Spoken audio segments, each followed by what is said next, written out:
Pues la clase trata de esquematizar la obtención de alfa, beta, estimadores de MCO, de eso trata la clase.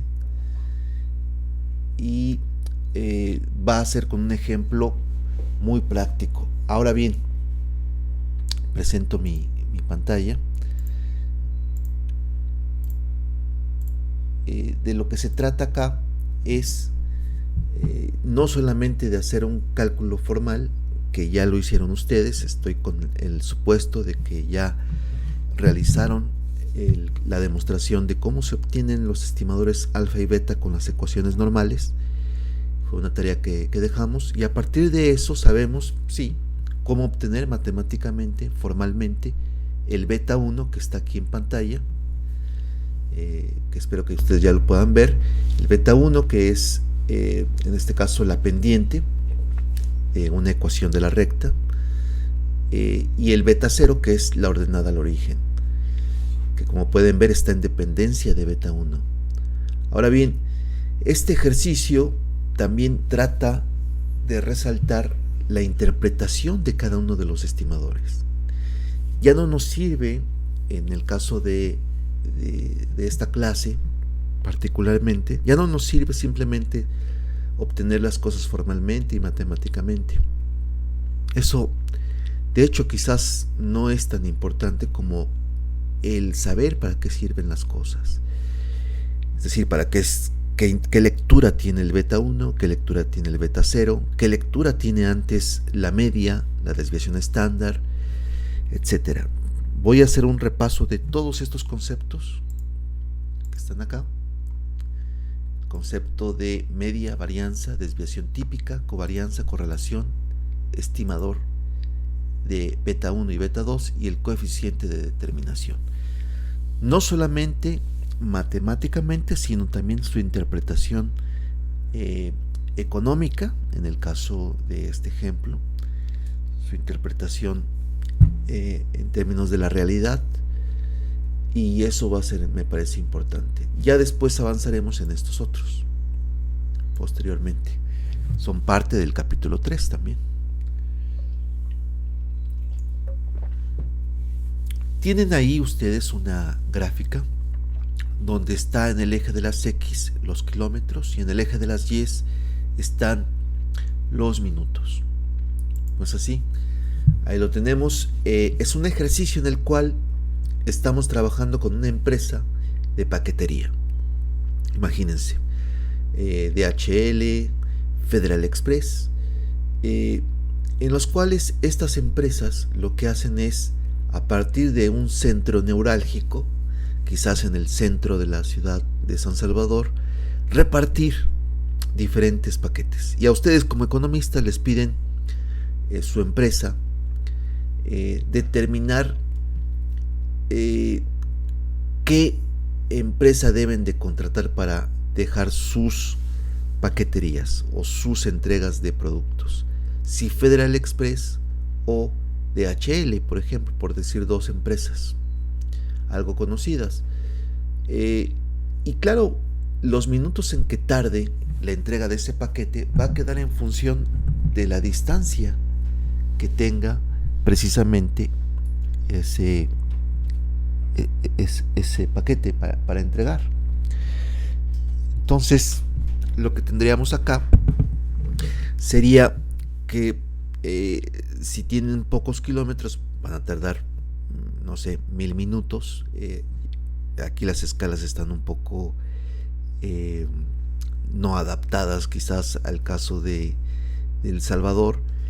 Quizás podríamos pensar en una entrega internacional, pero más allá de ese problema de escalas o del contexto, sabemos que si los kilómetros son pocos, los minutos van a ser pocos. Si los kilómetros van a ser muchos, es decir, hay que avanzar en moto o en camioneta, etcétera, para entregar ese paquete, pues van a tardar más minutos. Hay una relación evidentemente positiva, una correlación positiva, una relación del beta 1 o de la pendiente positiva. A mayor kilómetro, mayor minutos. Por tanto, podríamos pensar, y déjenme ponerlo en pin, podemos pensar, claro, que tendríamos una situación en la cual y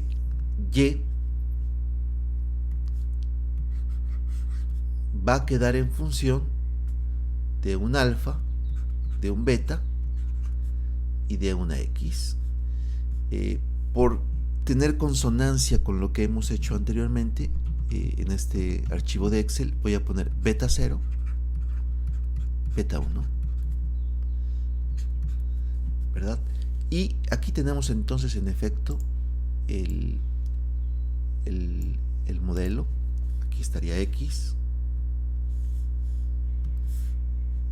es decir, los kilómetros, y aquí tendríamos a Y, que son los minutos.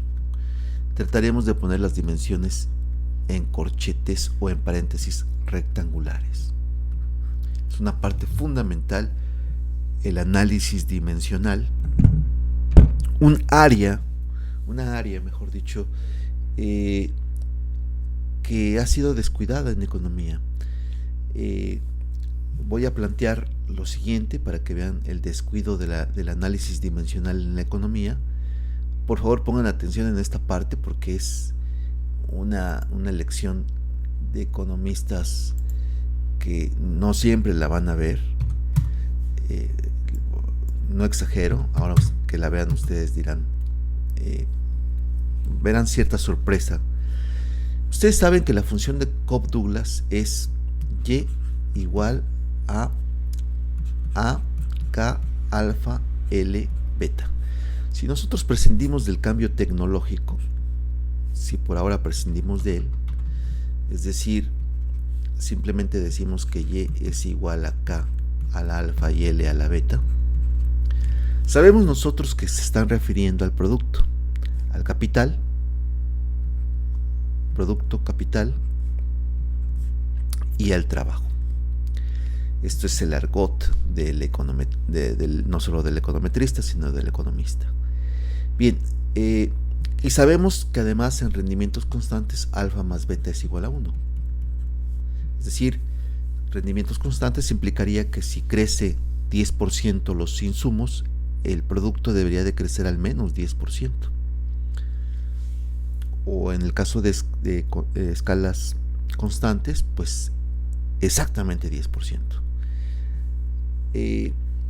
Ahora bien, si nosotros sabemos que el PIB, que en este caso es la Y, el PIB, que sabemos nosotros que K es el capital, que sabemos nosotros que L es el trabajo, sabemos que además que esto está medido en dólares. Esto también. Y esto también está medido en unidades, pero en este caso vamos a pensar que son horas. El empleo, ¿verdad?, se puede medir en horas. ¿Cuántas horas se emplearon para producir toda la producción de un determinado país? Ahora bien, sabemos nosotros que alfa más beta es igual a 1. Vamos a pensar ahora primero en el caso en que alfa es igual a 0 y por tanto beta es igual a 1. Aplicamos esto a lo que teníamos acá arriba, que lo vuelvo a escribir por cuestiones de orden. Sería la ecuación 1,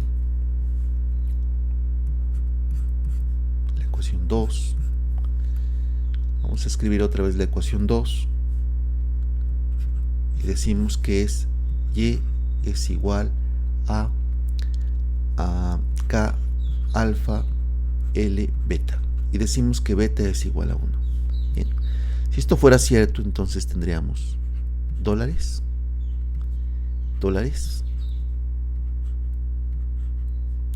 que se multiplican por horas, y esto a la, atención en esto, 0 y a la 1. Sabemos que cualquier cosa elevado a la 0 es 1 y cualquier variable elevado a la 1 es ella misma.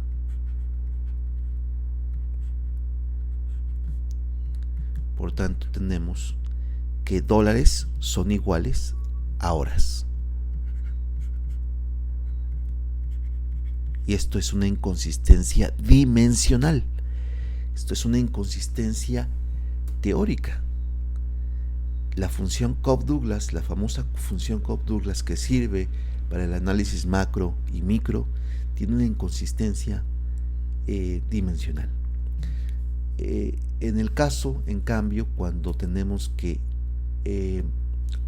este es el caso de, lo pongo aquí, alfa igual a 0 y beta es igual a 1. Pero en el caso en que alfa es igual a 1 y por tanto beta igual a 0, si lo hacemos otra vez, tendríamos entonces dólares, aquí dólares elevados a la 1 multiplicados por horas elevados a la 0. Y nuevamente tendríamos dólares elevado a la 1, pues es dólares, y horas elevado a la 0 es 1. Por tanto, en este caso sí es consistente. Pero hay una parte en la cual es inconsistente. Y en el caso general,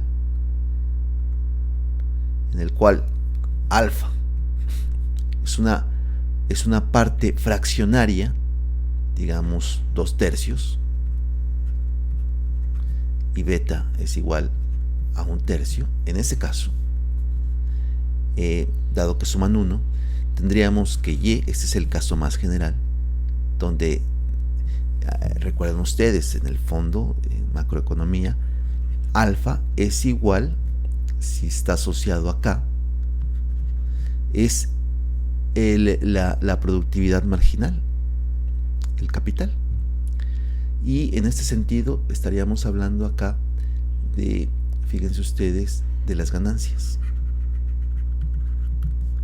En cambio, con beta estaríamos hablando de las remuneraciones. Por tanto, ganancias y remuneraciones es igual a 1. Por tanto, por el teorema de Euler, estaríamos hablando del agotamiento del producto. ¿Tiene sentido eso? Es decir, el PIB, una forma de medir el PIB en cuentas nacionales, de las tres formas, es la suma, o desde la perspectiva del ingreso, es la suma de las ganancias y las remuneraciones. Ahora bien, sin embargo, cuando tenemos esto, aquí tenemos al capital elevado, fíjense ustedes, al alfa, y esto a la 1/3, tendríamos entonces dólares y horas,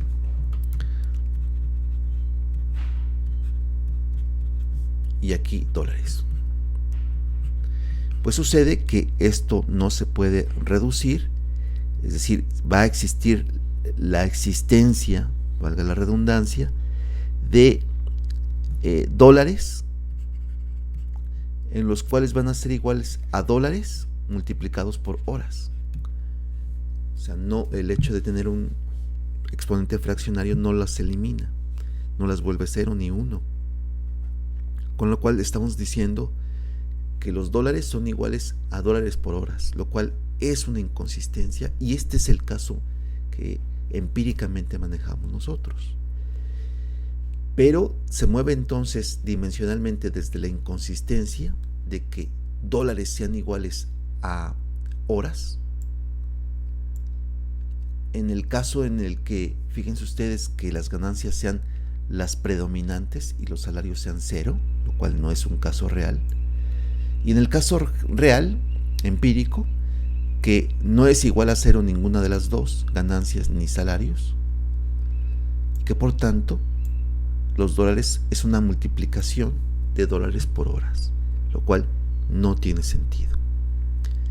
Es esta pues la inconsistencia de la función Cobb-Douglas, que entre mil cosas funciona para la productividad total de los factores y para medir la productividad, que lo veremos en su momento también, y para calcular supuestamente en la función de demanda del empleo, el salario real, la cantidad de empleo, la cantidad dada un salario determinado, determinando el empleo de equilibrio, supuestamente. Entonces, de esta manera la macroeconomía clásica, o mejor dicho, neoclásica, determina el empleo, pero asumiendo en esta curva de demanda descendente una función tipo Cobb-Douglas. ¿De acuerdo?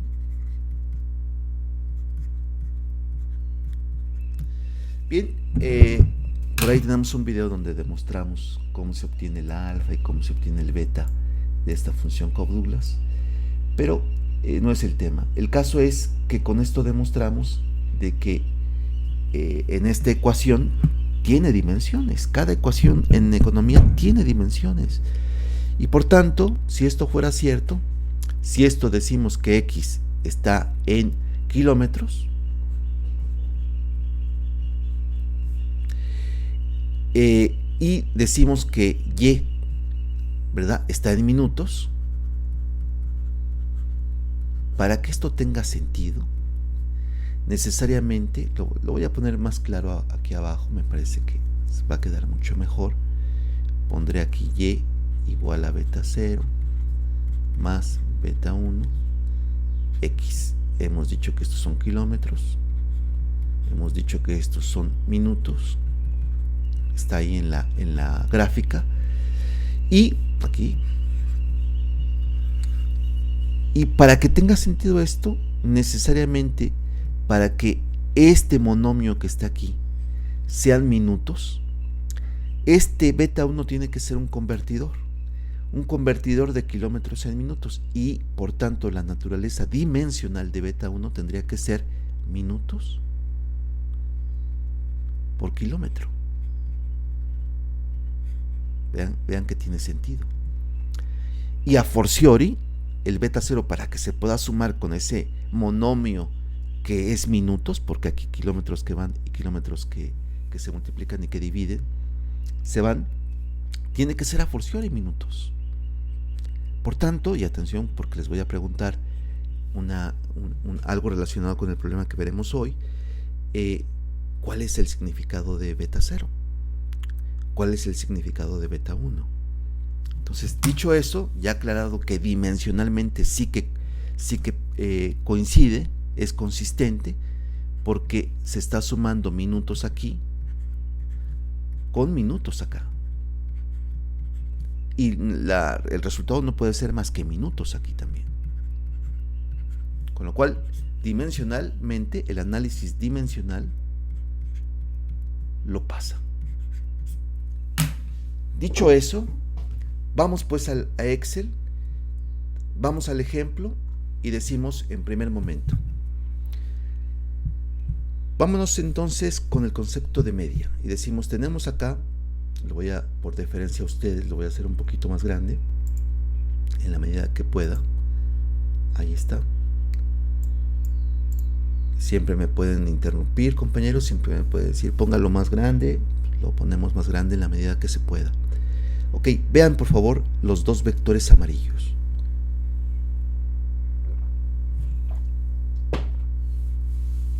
Son vectores de información. Uno es kilómetros y otro es el tiempo.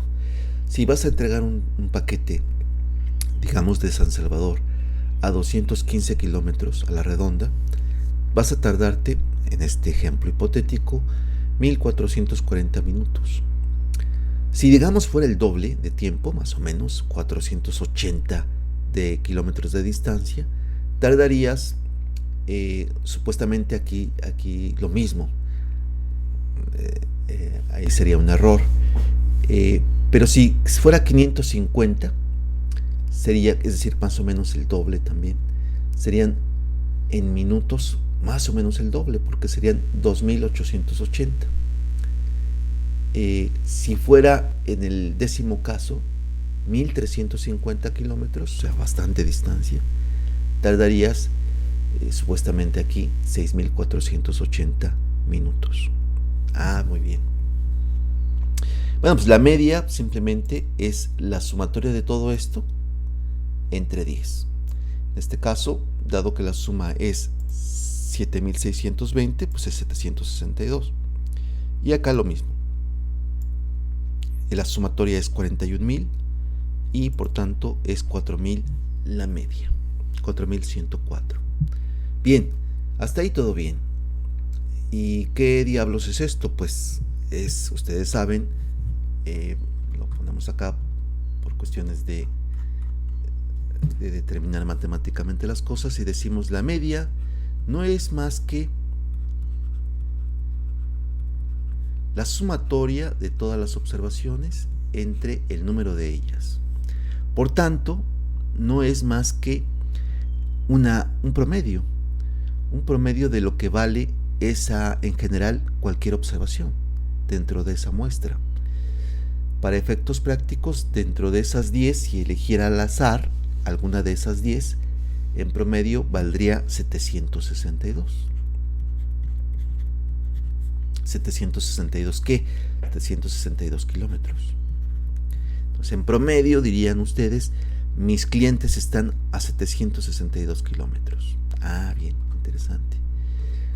Y viene la desviación estándar, que como ustedes saben, la desviación estándar es primero la varianza, la sumatoria de xi menos x media, todo esto elevado al cuadrado y dividido entre n. Y la desviación típica o desviación estándar no es más que exactamente lo mismo dividido entre n, pero raíz cuadrada. Ahora bien, ¿qué diablos está significando las dos? Son medidas de dispersión. Antes la media, como también, además de la media, la moda, la mediana, etcétera, son medidas de centralidad, es decir, de cómo está en la distribución la media, o dónde estaría la medida de centralidad dentro de esa distribución.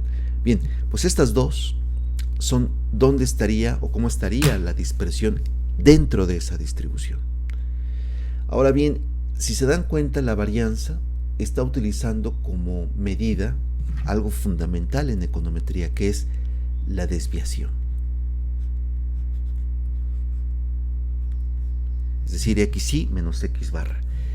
Por tanto, al obtener el promedio de esas distancias cuadráticas, la interpretación matemática de esto sería que es el promedio de las distancias cuadráticas, o de las desviaciones cuadráticas, el promedio de las desviaciones cuadráticas, la varianza, en estricto sentido. Ahora, como no nos sirve mucho esto, porque finalmente fíjense ustedes que cuando tenemos esto de distancias tendríamos kilómetros cuadrados, o sea, en ese sentido no tienen para nosotros un valor muy rápido de leer. Al obtener su raíz cuadrada, reducimos estos kilómetros cuadrados a simplemente kilómetros. Que recuerden ustedes que cuando decíamos la media eran 762 kilómetros. En cambio acá estamos hablando, fíjense ustedes, de kilómetros cuadrados. Es una media, sí, pero son kilómetros cuadrados. Y eso no nos sirve. Lo que sí nos sirve es sacarle raíz y obtener aquí una medida. En este caso, al aplicar este indicador, que ahora lo mostraré, nos dice que la desviación estándar de la X es de 379 kilómetros. Entonces tiene sentido. ¿Por qué? Porque de 0 al infinito queda en medio por ahí 762 kilómetros, que es la media. ¿Vale? Pero luego dice que hay una dispersión de 400 para los amigos. ¿400 qué? Kilómetros. ¿Y qué está tomando como referencia? La media. Vean ustedes, aquí está. Es decir, es una desviación, sí, pero respecto a la media, no respecto a 0 ni respecto a 1, sino respecto a la media de esa distribución. Y la media de la distribución es 762. Por tanto, serían para los amigos 400 kilómetros para acá y 400 kilómetros para acá. Con lo cual, 700 menos 400 son 300 para los amigos. Y 762 más 400 son algo así como 1100. En ese rango es donde está moviéndose la mayoría de mis observaciones. Con esa dispersión. Pueden ser 300, pueden ser 1100. Fíjense ustedes, es la dispersión de mi distribución. Ah, muy bien.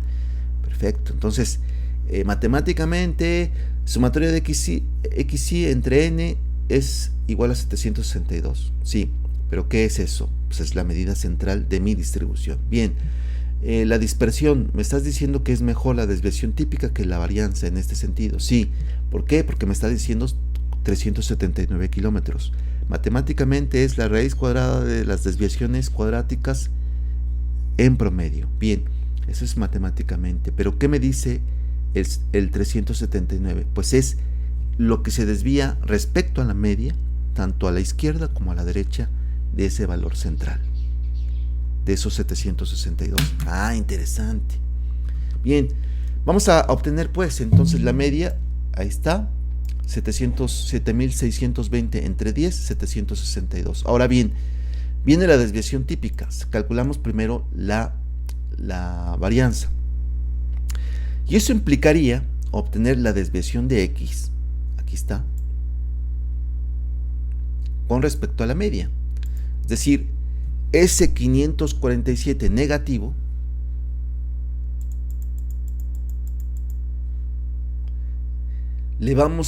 es el resultado de, fíjense ustedes,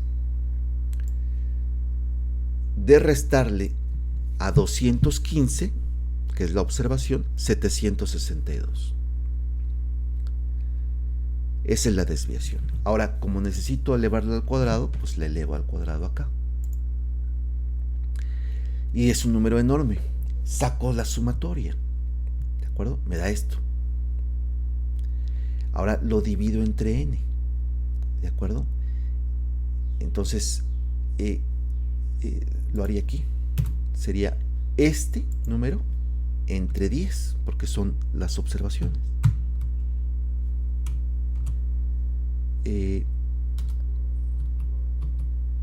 Entre 10. Vamos a ver, porque tengo el igual. Ahí está. Entonces me da evidentemente eso. Esas serían las desviaciones cuadráticas. Ahora bien, aquí depende de si es una muestral o es una varianza muestral o varianza poblacional. Si es muestral n-1, si es poblacional entre n. Si lo divido yo esto de manera muestral entre 9, me da esto. Ahora, si obtengo yo la raíz de eso, o lo que es lo mismo, exponenciarlo a la 0.5, me sale el 379.75, que es lo que ya habíamos comentado. Los 400 para los amigos a la izquierda y los 400 a la derecha. En realidad son 379, pero vamos a redondear. Y esto lo hacemos lo mismo para el caso del vector y, es decir, los minutos. Ah, bien interesante. Ahora bien, viene pues ahora el estimador beta 1. ¿De acuerdo? En nuestros conceptos a revisar decíamos media, varianza, desviación típica y covarianza. Bien, viene la covarianza. Y para obtener la covarianza y la correlación, sabemos que el beta 1 es eso, que está ahí, ustedes lo demostraron. Ahora bien, lo copio, lo pego acá. Vámonos pues entonces con el concepto de covarianza.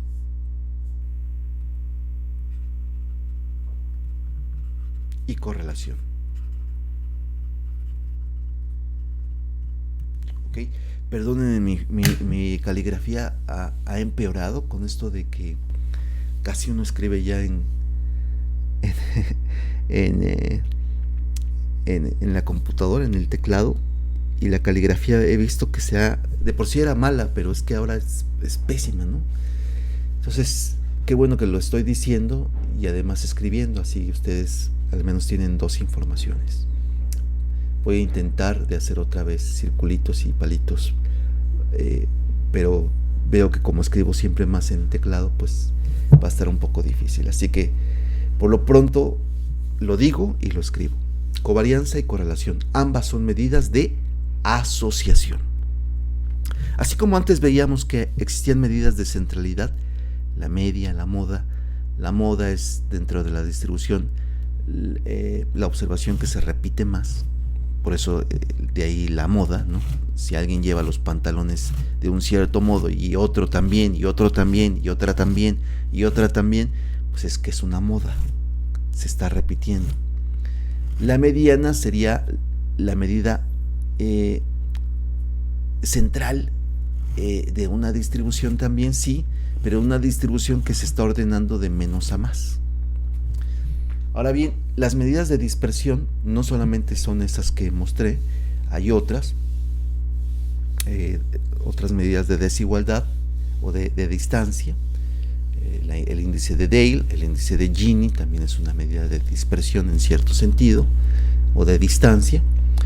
Y la desviación típica que utiliza aquí como construcción la distancia o la desviación al cuadrado es algo fundamental en econometría. Ahora bien, esto que está aquí, el beta 1, que lo escribimos otra vez acá,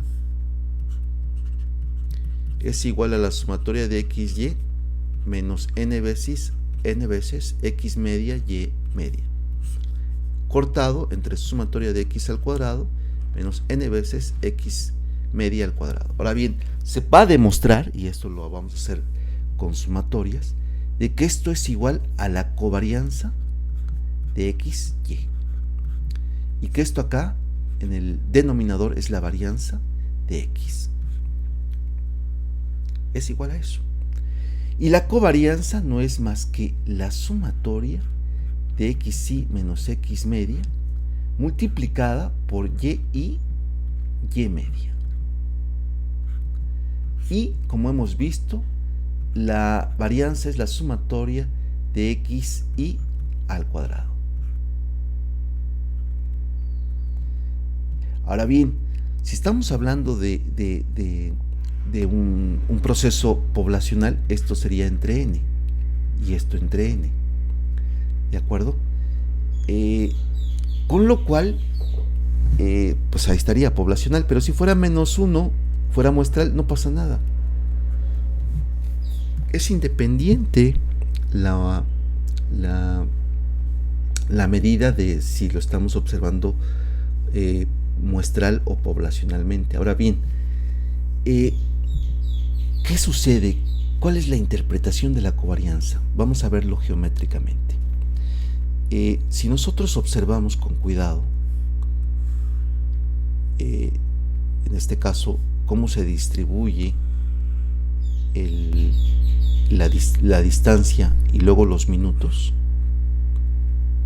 podemos observar algo como esto.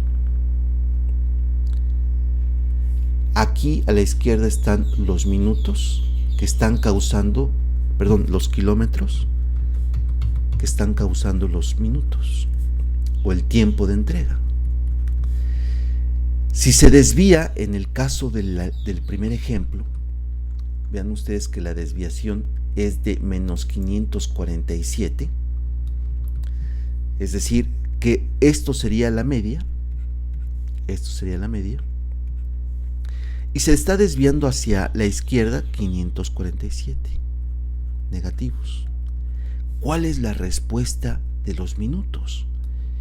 Pues si vemos el vector de y en términos de desviación es de 2664, es decir, en este sentido, en términos de cantidad, 4 veces, ¿no? 2000, es decir, para acá, 2.600. 2.664. ¿Qué sucede con la segunda observación? La segunda observación tiene una desviación un poco menor de 437. Y vean ustedes que la reacción de Y es no 2000, sino 1944, es decir, negativa también, pero menos que 2600. 1944, pero también negativa. Ahora veo en la antípoda o en la parte opuesta al 1350. El 1350 tiene una desviación de 588 a la derecha de la media.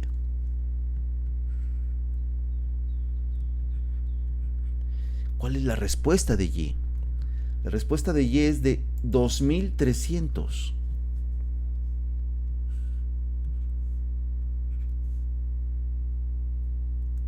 Aquí creo que debo de poner algo más pronunciado, el 2000, ¿verdad?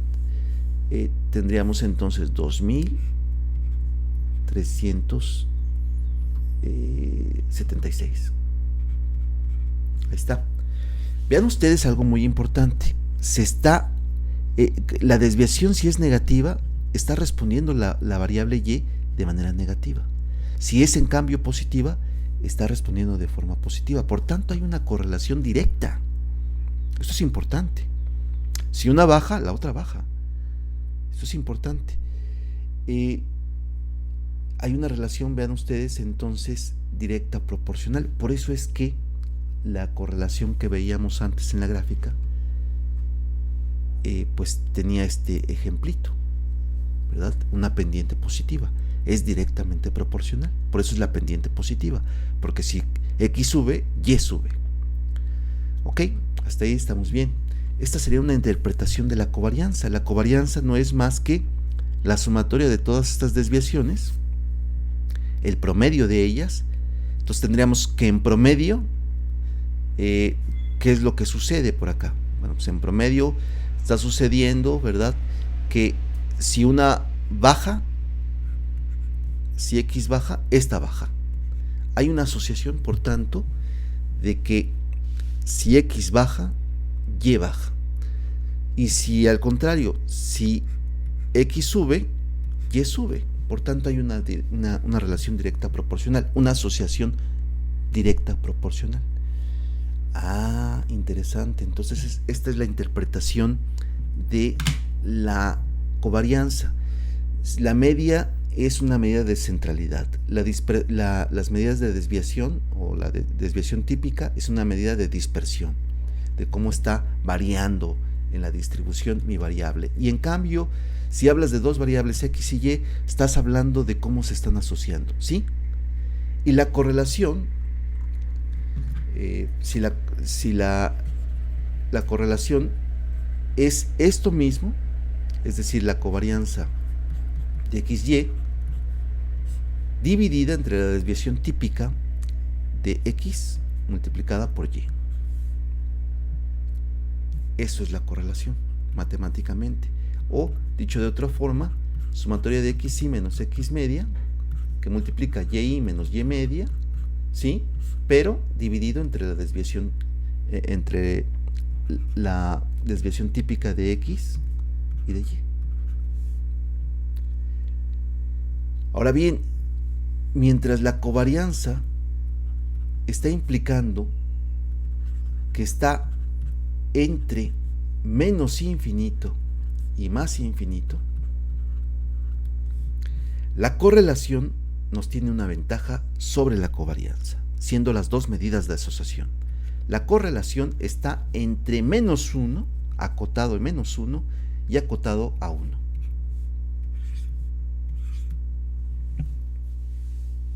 Hay una gran diferencia.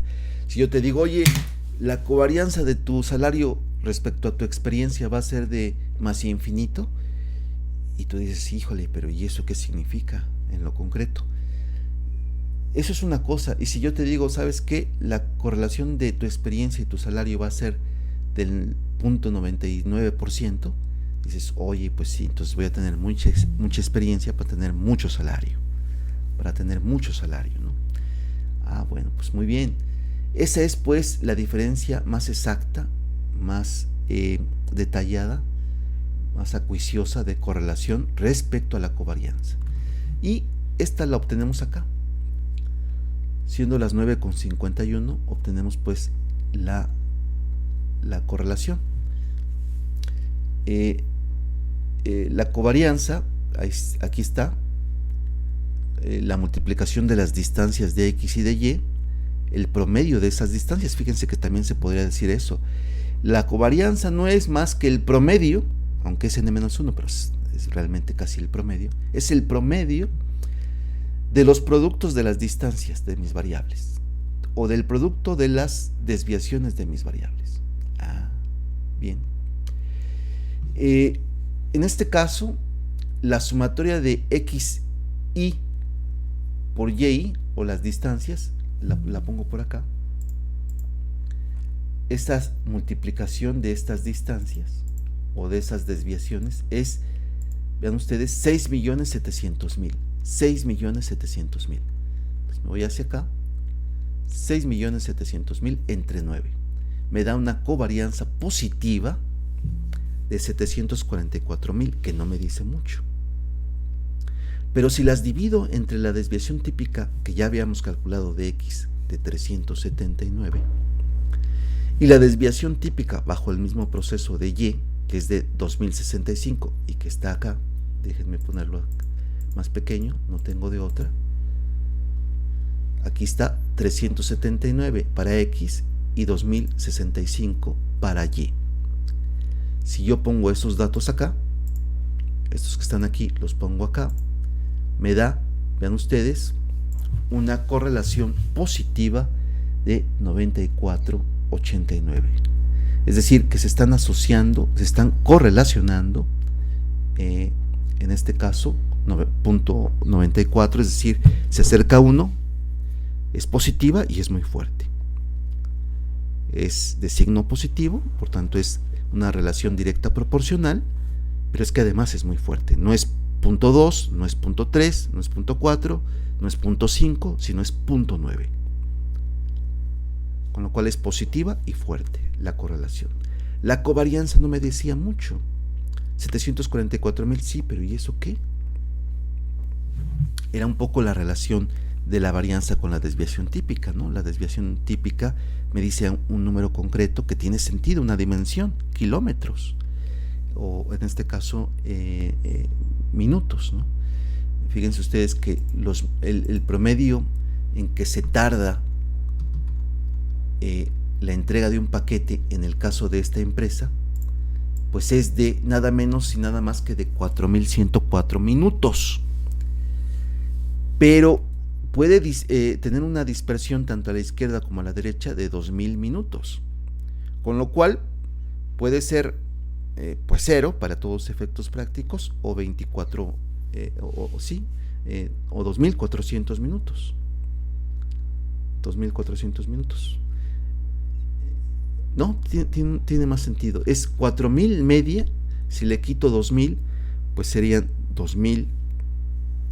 Y si a 4.000 le sumo 2.000, serían 6.000. Entonces va de 2.000 a 6.000 mi distribución. Y si lo vemos, es así. Va de 2.000 más o menos a 6.000. Interesante. Bien, entonces tenemos que la covarianza es una etapa imperfecta de la correlación. Y la desviación típica también es una etapa perfecta de la varianza, si lo quieren ver así. Ahora vámonos por último con el beta 1 y preguntémosles a ustedes el significado. Voy rápidamente a calcular el beta 1. Y dices, pues fácil, ya tienes todos los datos ahí. Y dices tú, ¿cuál es la sumatoria de X por Y? Y vemos la sumatoria de X por Y, pues es, aquí está XY, y es este número grandísimo que son 37.972.800. Lo voy a hacer aquí abajo para que ustedes estén de acuerdo conmigo. Entonces sería más menos 10 veces que multiplica por la media de X y la media de Y. Ahí está, media de X, media de Y. Todo esto lo voy a poner entre paréntesis y lo voy a dividir por la sumatoria de X al cuadrado, que está aquí en la columna F, abro paréntesis, menos 10 veces la media al cuadrado de X, es decir, esto por esto, y lo multiplico por sí mismo para quitarme problemas. Y ahí está, amigos, 5.16. Es decir, acuérdense de las dimensiones que tenía el beta 1. Las dimensiones eran minutos sobre kilómetro. Es decir, me está diciendo que por cada kilómetro que avanza, en promedio, nos vamos a tardar 5 minutos por cada kilómetro. Ah, interesante.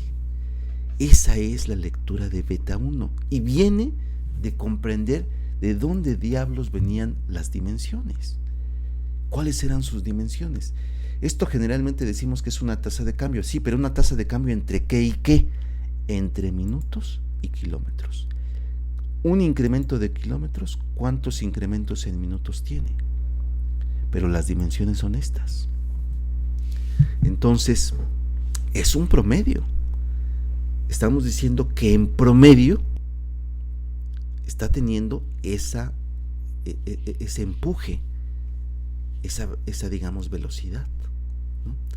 De 5.16, esas pendientes. Si nosotros observamos esta gráfica, ahí está, la voy a copiar, pudiéramos ver de una manera diferente esta gráfica, porque lo que pudiéramos decir es de que, lo voy a poner aquí en rojo, que cada punto puede trazar una pendiente diferente respecto al origen. Entonces ese punto así. Otro punto, el segundo, digamos, pues sería así. El tercer punto, pues sería así. El cuarto punto, así. Cada segmento tiene una pendiente. ¿De acuerdo? ¿Cuál sería, digamos, una pendiente de 10, una pendiente de 4, otra una pendiente de lo que ustedes gusten y manden? Pero el promedio de esas pendientes, si lo quieren ver de esa forma, viene a ser 5.16 o 5.1 o 5 para los amigos. Por cada kilómetro de avance tardamos 5 minutos. Eso es lo que nos está diciendo. Ahora bien, si yo hago lo mismo, la misma operación, tendría para el caso de beta 0, tendría que hacer lo siguiente, ¿no? Dice la media de Y, que es esta, le vas a quitar el beta 1, que ya lo calculamos, multiplicado por la media de X. 170 ¿qué?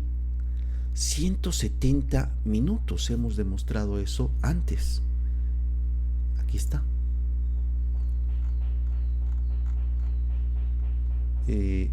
Aquí está. El beta 0, que está aquí, tendría como dimensiones minutos. Por tanto, ¿de acuerdo? Dicho eso, decíamos nosotros entonces que 170 no pueden ser más que minutos.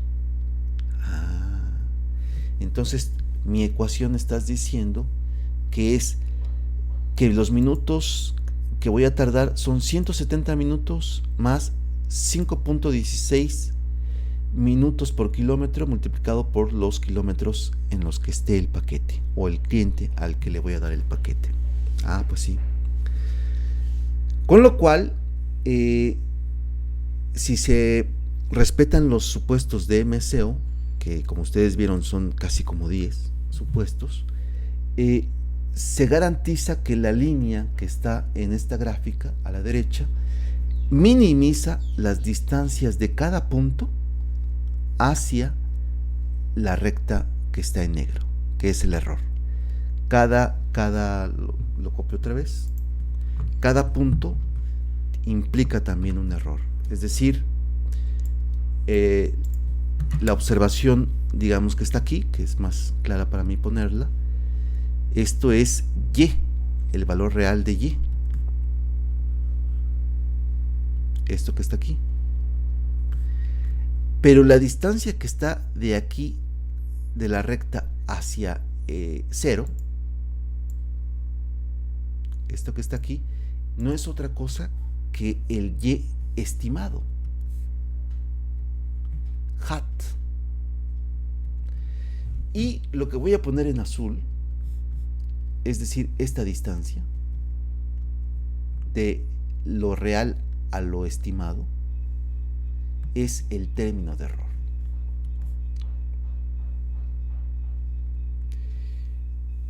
Y en estricto sentido es el estimado. Con lo cual tenemos muchos errores aquí. U1, U2, U3, U4, que casi no, 0, U5, etcétera, etcétera, etcétera. ¿De acuerdo? Y si se respetan los supuestos de MCO, la distancia de estos errores es la mínima. Con lo cual es importante tratar de respetar esos supuestos de MCO para que se garantice que se obtenga una recta con la mínima distancia para todos los puntos. ¿Ok? Ahora bien, la pregunta aquí viene. Compañeros, vamos a ver si está el compañero David Antonio o el compañero Daniel Ernesto Linares. ¿Alguno de los dos está? Si no, le preguntamos a otro. David Antonio, si está, saca la manita. Bueno, David Antonio, para ti, ¿cuál sería el 170? Ya dijimos que el 5.16 es en promedio los minutos que tardamos por cada kilómetro. Pero ¿qué sería el 170 para ti? Estamos hablando de esta ecuación.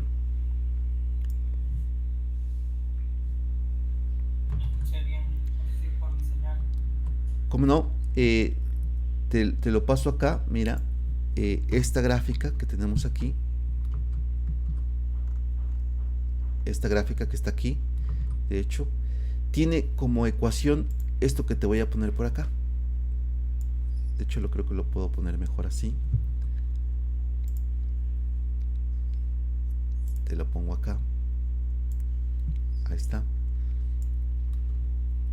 Y lo pego acá para que no te enredes con tanto número.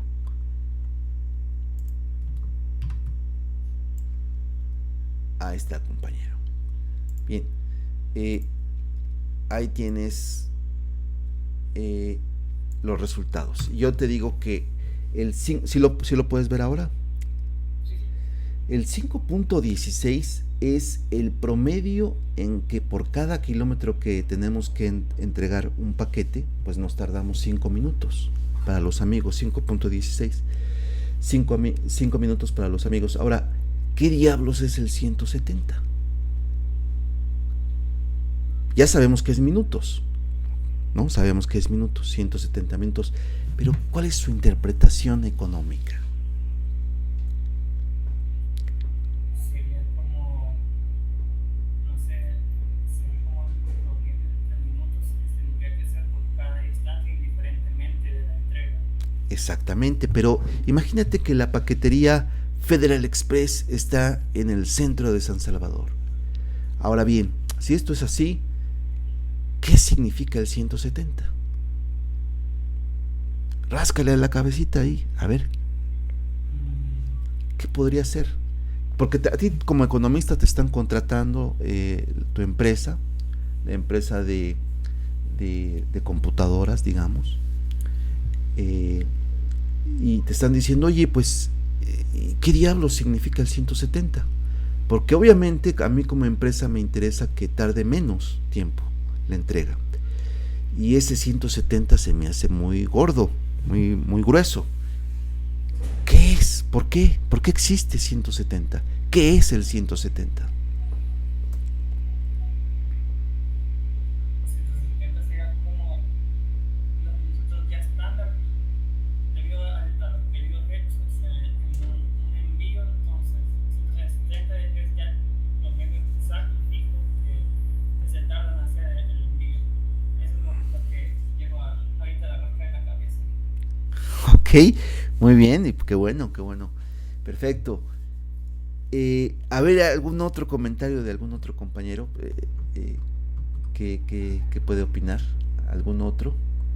¿Quiere opinar de mutuo propio o la mano invisible les dice? Vamos a preguntarle qué les parece al compañero Isaac Natanael. Isaac, ¿está el compañero Isaac o queda grabado que no está?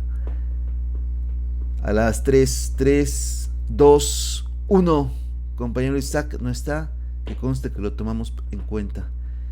El compañero Cristian David Merino, ¿está o no está? 3, 2, 1, 0. Que conste que esto lo estamos tomando en cuenta como participación. Vamos a ver.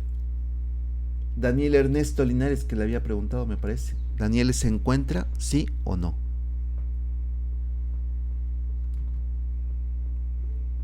¿Sí? A ver, adelante. Ok, dice Daniel que, bueno, no sé si puede hablar. ¿Cuál sería tu interpretación, Daniel? Pongo aquí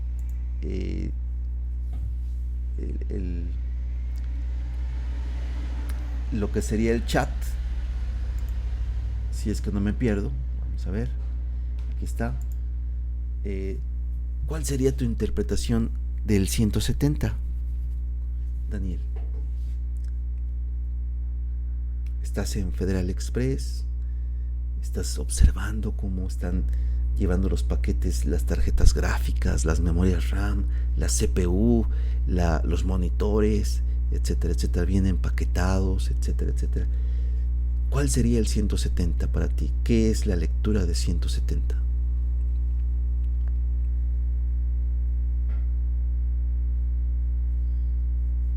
¿Qué se te ocurre? Pienso que sería la capacidad, si lo entiendo bien, máxima en minutos que ofrece la empresa. Bueno, sí, tiene que ver con eso. ¿Qué sucede? Explico. Y tiene que ver con lo que han dicho ustedes. Si estamos en San Salvador,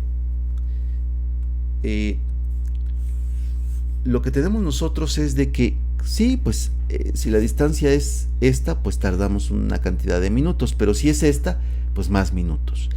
Pero para empaquetar, para relacionar, para obtener los datos de qué es lo que estamos llevando, cuánto pesa, qué características tiene, si es líquido, si es sólido, si es frágil, si no es frágil, etcétera, etcétera, etcétera. Para hacer una relación de todo eso, para ponerle su cajita bien, que no esté lastimado la memoria RAM o un libro, lo que sea, pues tenemos que hacer un proceso administrativo, que en el caso de todos los paquetes en promedio tarda 170 minutos, es decir, casi 3 horas. Esas 3 horas no se las quita en promedio un paquete. A esas 3 horas hay que sumarle la distancia en moto, en camioneta o lo que sea, para dejar este paquete desde el centro hasta cualquier punto del planeta. Entonces, esas 3 horas, compañeros, o 170 minutos es el tiempo que se tarda dentro de la empresa para administrar, para describir, para ordenar el envío de ese paquete. Obviamente, y aquí viene la pregunta, si nosotros tenemos la siguiente gráfica, y esto ya es parte del quehacer profesional de un economista, y tenemos que Federal Express tiene en efecto un 170 más 5 para los amigos de X, el tiempo de entrega FedEx, y otra empresa a la que ustedes gusten y manden, digamos una empresa que estaría por aquí, no me gustó esto, vamos a ponerlo más acá, así, aquí, ahí está, esta empresa se llama DHL, y DHL, si antes teníamos que esto era 170, DHL se tarda, fíjense ustedes, de plano 210, 6 por 4, 24, 240 minutos, más todavía si cabe, pero su pendiente no es 5, sino la ecuación se describe con 240 más, ¿qué les parece? 3x. La pregunta geométrica aquí sería que, me lo voy a inventar, pero saben ustedes que puedo igualar estas dos ecuaciones, esta y esta, las igualo y encuentro el x y encuentro el y. Vamos a suponer, me lo estoy inventando, que conste, que este punto sea de 200 ¿qué? 200 kilómetros, ¿vale? Ahí está. Y la distancia y los minutos pues, sean estos. Bien, tengo este punto de referencia. La pregunta para el compañero nuevamente David, y para el mismo Daniel, es: ¿cuál compañía contratan? ¿Federal Express o DHL? Primero, David, si no te importa, adelante, ya que tienes micrófono. Te están preguntando como economista: oye, ¿sabes qué? Quiero que me determines para mi empresa de cómputo, para mi empresa de Apple, o para mi otra empresa que tengo, o la que tú tienes. Bueno, tú no, porque tú eres el economista ahora mismo, pero te dicen, fíjate que yo tengo esa empresa y necesito que me determines, por favor, cuál es la que envía más rápido esos paquetes. ¿Por cuál te decantarías, compañero? ¿Por Federal Express o por DHL? Por favor, David. Pues viendo ambas, para analizarlas, Federal Express parece que tiene un tiempo más corto en la cuestión del empaquetado, revisión, todo lo administrativo que se podría decir antes de hacer el envío en sí y entregarlo, mientras que DHL tiende a hacer más largo el tiempo en espera de todos esos procesos. Sin embargo, parece que en lo que se dice, la segunda variante que se ve es más rápido que Federal Express. Entonces se podría decir que DHL toma más tiempo en la cuestión de administración para el cuidado y revisión de todo la infraestructura, como se puede decir, desde el envío, desde la revisión hasta el peso y el vehículo que se va a utilizar, los conductores, y tiende a tener una ruta más rápida en el envío, evidentemente. Entonces me decantaría por DHL. Y fíjate, David, qué bueno que perfecta tu contestación, muy bien, muy buena. Tú lo que le dirías a tu cliente, a lo mejor estás de acuerdo conmigo, es de que si los paquetes que vas a entregar antes de 200 kilómetros, que es el umbral que estás determinando, dices, mira, para entregas cortas, antes de 200 kilómetros, yo te recomiendo que utilices Federal Express. Después de 200 kilómetros, o más allá de 200 kilómetros, contratas a DHL. Entonces tendrías literalmente esta curva de respuesta. Y la voy a poner en negro. Tendrías esta solución.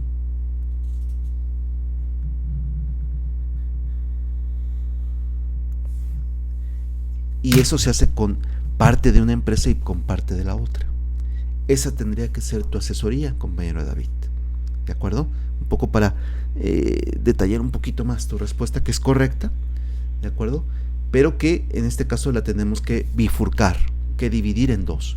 ¿Por qué? Porque hay entregas cortas y entregas largas. ¿Qué te parece? ¿Sí te parece? Bien, pues esa sería entonces la asesoría que tendríamos que dar a la empresa. Decirle, mira, ya hice un estudio econométrico, para algo sirve la econometría, ¿de acuerdo? También para entornos micro o microeconómicos o de empresa. Y fíjate que lo que estamos determinando es esto.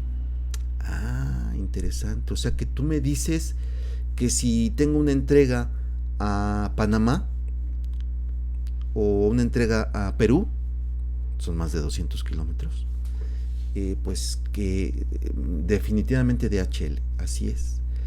Pero si es, digamos, dentro del país, pues que sea Federal Express. Exactamente, exactamente. Y vas a obtener menos tiempo de entrega y vas a garantizarle que entregues más rápido a tu cliente. Ah, perfecto. Muy bien, economista David, y el otro economista Linares también. Muchas gracias. Bueno, pues esta es la forma en que nosotros podemos, compañeros, trabajar con la econometría, ¿de acuerdo? Sí sabemos nosotros perfilándonos para terminar la clase, sabemos que la media, la desviación típica, una es una medida central, la otra es una medida de dispersión. Sabemos que los estimadores los podemos calcular con ecuaciones normales a partir de la minimización de los errores cuadráticos que salen de las ecuaciones normales, a partir del cálculo diferencial, etcétera, etcétera, pero tienen un sentido y tienen unas dimensiones. Eso es lo importante también. Es algo muy importante eso. Tienen dimensiones y nos sirven de algo. ¿Por qué? Porque nos están diciendo los números cosas. Nos están dando información. Ese 5.16 es un promedio de lo que se tarda por kilómetro de distancia. Ese 170 lo podemos decir que es el tiempo que se tarda administrativamente en organizar el paquete. Nos dice que la covarianza, algo ambiguo, pero que lo solucionamos con la correlación. Y nos dice que la correlación entre distancia y minutos de entrega es muy alta, es positiva y es muy fuerte. Es de 94%. Y que la correlación es eso, 0.94, pero que se distingue del grado de explicación, que es la R cuadrada, que es algo que simplemente se le saca la potencia 2 al 0.94, y mientras el 0.94 es la medida de asociación de X con Y, el R cuadrado es el grado de explicación de X hacia Y. Si de las 100 variaciones que pueda tener los minutos, de esas 100 variaciones, ¿cuántas las explica los kilómetros? 90 variaciones de 100. Ah, interesante. Es decir, deja de explicar 10. Ok, pero 90 las explica la distancia, los kilómetros. Entonces, distingan desde ahora lo que es el grado de asociación R, correlación R, del grado de explicación R cuadrada. Son dos cosas distintas, no son iguales. Esto es una pregunta de examen. No son lo mismo. ¿de acuerdo? Entonces, se asocian positiva y fuertemente, pero se explican con 0.90% o 90%. ¿De acuerdo? Entonces, ahí está pues, esa es la idea. Entonces, de tarea, por favor, van a replicarme este ejercicio. Lo van a volver a hacer. Y van a hacer, por favor, además, y me lo van a entregar también, este ejercicio que estoy poniendo por acá, que tiene en el punto 7 un punto atípico. 1, 2, 3, 4, 5, 6, 7. Tiene un punto atípico, este que está por acá.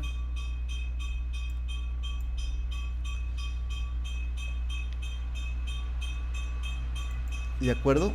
Mientras tenemos de fondo la basura, tenemos ese punto atípico que tenemos ahí. Bueno, vamos a hacer el comercial de la basura.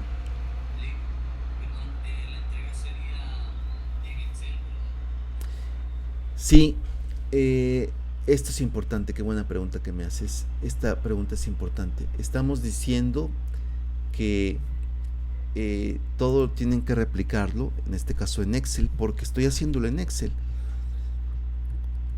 Y la idea un poco acá es,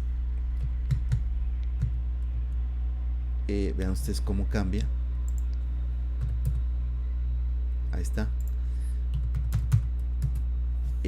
La idea un poco es de que ustedes se ejerciten en esto, ¿de acuerdo? Entonces, sí, tienen que hacerlo en Excel, y cuando trabaje en Gretel, y cuando trabaje en Stata, y cuando trabaje en eViews, y cuando trabajemos en R.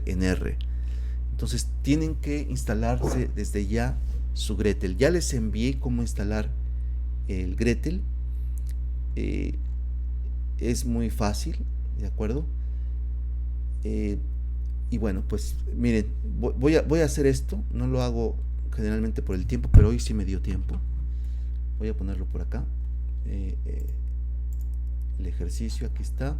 Entonces copio esta información más a la derecha, ¿vale? La pongo aquí, mi estimado, y pongo esto que es X y esto que es Y. Y creo que es así. Déjenme ver, 2.15 es X. Sí, dime. Perdón la interrupción, hay una compañera que le ha hecho una pregunta en el chat. Muchas gracias. Dice Irma Mercedes: buenos días, profesor, gracias por la clase. Quería preguntarle con respecto a la población o a la muestra, ¿cuándo es que utilizamos n o n-1 en el cálculo de la covarianza? No sé si también podría mencionar algún ejemplo. Sí, cuando hablamos de econometría, generalmente estamos hablando de muestras, por tanto tendría que ser n-1.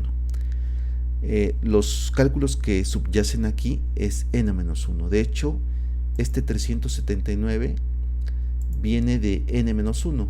Fíjate, compañera Irma, me parece que es Irma, sí. Irma, ve que está dividido entre 9. Son 10 observaciones.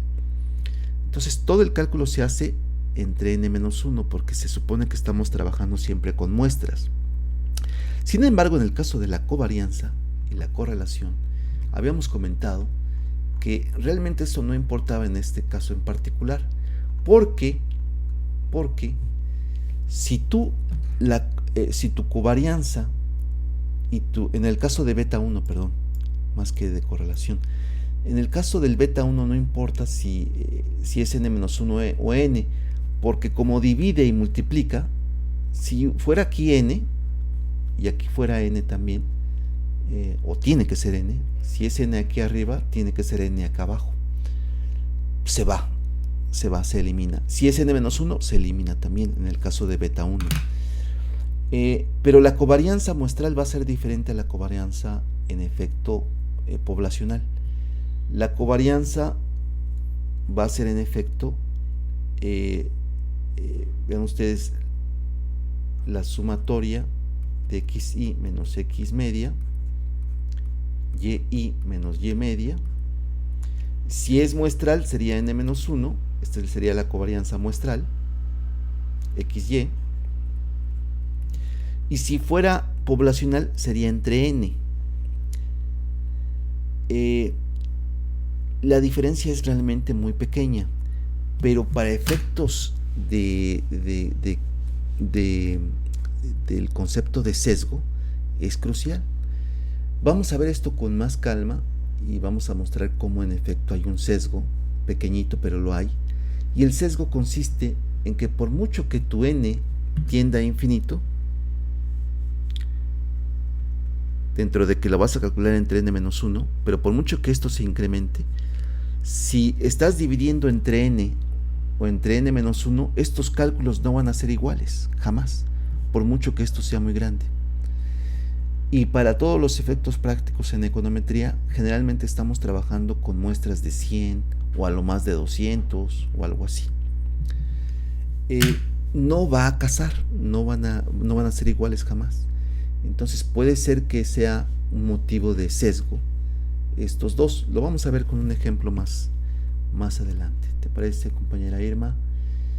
Bien, estaba comentando algo. Sí, déjenme hacerlo rápido, si les parece.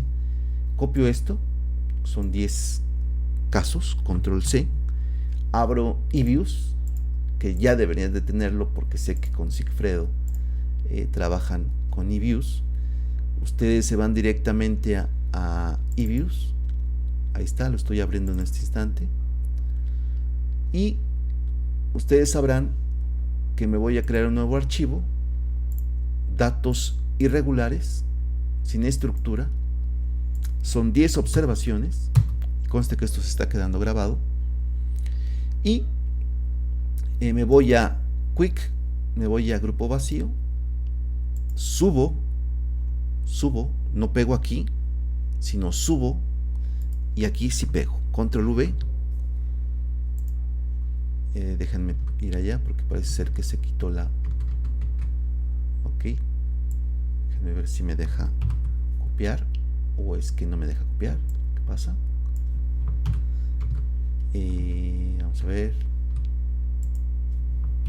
Sí, está vacío o es incompatible. Ok, entonces control C, hago una nueva, pego ahí. Vaya, no me quiere dejar guardar como. Vamos a ver.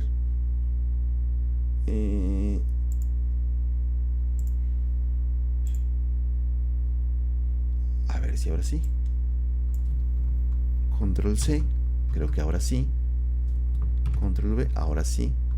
Entonces copio desde los rótulos, control C, y me voy a eViews, y aquí en eViews pego, cierro y saco la regresión LS, Y, constante y X, y ahí tengo, vean ustedes, el 5.16 y el 170.